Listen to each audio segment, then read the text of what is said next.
E na época também havia o Estado Islâmico dava os seus primeiros passos. Entendi. Entendeu? Então era uma área muito tensa. E além disso havia uma guerra entre os curdos, diferentes facções de curdos. O PKK, que são os curdos comunistas, que são um grande problema para a Turquia. Até hoje, né? O Abdullah Öcalan, que é o grande líder que está preso até hoje, porque eles representam um grande problema para a Turquia, porque existem curdos em 5 nações e é o maior povo sem nação que existe na humanidade nesse momento. Isso é um grande problema para a Turquia. E para o Saddam Hussein também, sempre foram um grande problema. Mas os próprios curdos, eles sempre guerrearam entre eles. Entendi. Eram diferentes facções. Uma um pouco mais próxima do Saddam Hussein, estava no meio outra de nem um tanto. tiroteio lá. Sem dúvida. Foi um dos momentos mais críticos. E também o que aconteceu é o seguinte, quando a gente cobriu essa briga de facções curdas, e o que acontecia? Você não podia nem avançar e nem retroceder por causa dessa batalha. Claro. O que acontece? O Kurdistão é uma zona profundamente montanhosa.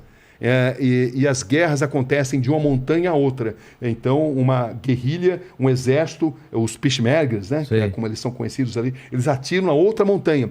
E à noite faz muito, muito frio. E você não pode acender uma fogueira para se aquecer, porque senão você vai se tornar um alvo visível. Então, foi uma experiência assim, incrivelmente marcante. Porque você tinha muitos fatores ali, né? Você fugia do Saddam Hussein, você fugia dos disparos de Katyusha, né? Que é isso? Katyusha são os mísseis, um míssil de médio alcance muito comum nessa área. E muitas armas brasileiras, os tanques Cascavel, que foram vendidos a rodo para o Saddam Hussein, depois usados pelos curdos, né? E você cobria também essas guerras, e eram guerras em lugares repletos de cavernas, onde você passava muito frio, onde você via muita gente morrendo, e esses guerrilheiros, o PKK, por exemplo, a gente teve acesso a um grupo de meninas que tinham apenas 11 anos e elas eram totalmente condicionadas a matar os seus inimigos, e elas eram assim, sofriam um processo de lavagem cerebral, e elas não treinadas a não ter atração pelo sexo oposto, a se explodirem, como o Hamas. Eu também tive a oportunidade de entrevistar homens bomba, né? Os jovens que são treinados para se explodirem em nome de uma causa, né? Então são experiências que assim, impressionaram muito, e nesse caso era muito difícil porque a gente foi dado como perdido de guerra. Por quê? Porque a gente não podia nem retroceder e nem avançar, porque a gente estava no meio de uma guerra. E não tinha como a gente passar informação. É isso que eu falo, você perdeu contato com a Globo. Na época, exatamente. Era Globo? Essa época, a segunda vez que eu estive foi pela Globo, né? Tá. Perto da invasão Como vocês se comunicavam?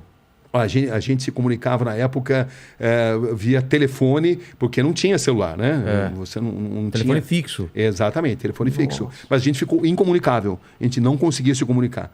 Então, as pessoas não sabiam o que estava acontecendo com a gente, né?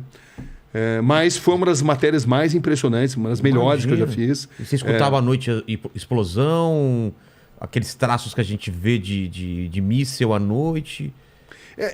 Olha, é uma matéria que vale a pena ver, ela está no YouTube hoje em dia, tudo que aconteceu na história da humanidade está muito relacionado também com esses momentos, né? Então, não só dessa cobertura no Iraque, como também a cobertura no Afeganistão. Era um outro tipo de guerra, né? As armas eram menos potentes do que existem hoje. Era uma guerra onde ainda você conseguia enxergar os olhos do inimigo, como a gente dizia, né? Entendi. Porque você ia na linha de frente, você tinha que escolher. Você queria cobrir a guerra do seu hotel ou você queria estar na linha de frente. A gente sempre optou por estar na linha de frente com algum tipo de segurança, né? Porque ali a gente via o que de fato acontecia.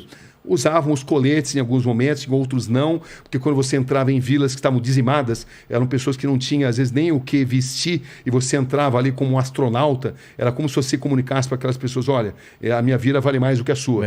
Você passa arrogância.